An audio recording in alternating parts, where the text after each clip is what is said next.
Hello guys, welcome to my video. Ngayong araw po ay unang araw ng pagkatapos na magpa-Heco-Nose ako. Yun po, ito na po siya.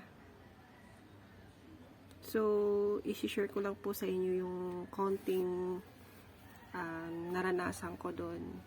Tapos yung kagabi. So, bali guys, ang experience ko ay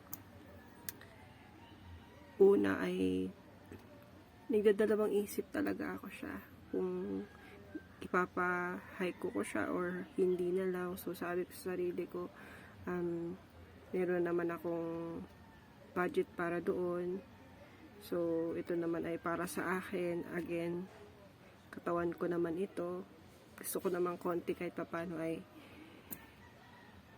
mataas-taas siya ng konti. Although mataas naman siya yung ilong ko, yung dati. Hindi naman siya malaki. So, ayan guys, maganda yung pagkakagawa ng doktor.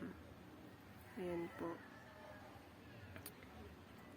Pagpasok ko doon, sobra akong kinakabahan. Hindi ko alam kung anong gagawin ko kasi first time eh. Tapos sabi nila sa akin, yun na kung kamusta daw ako, kung may sakit daw ako.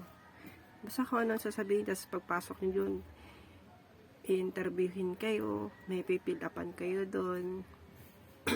Tapos ayun na nga, yung masaya doon sa pinagawan ko kasi palabiro sila madam. So guys, kung mapapansin nyo, halos parang hindi ako makapagsalita. Ayan, dahil yung pain, yung sakit niya pag nababanat ito, hanggang dito, hindi ko rin ito maigalaw kahit sa pagkain. Hindi ko siya naaangat ng naaangat. Hindi ko rin siya nangunguya ng sobrang uya. Kasi masakit siya.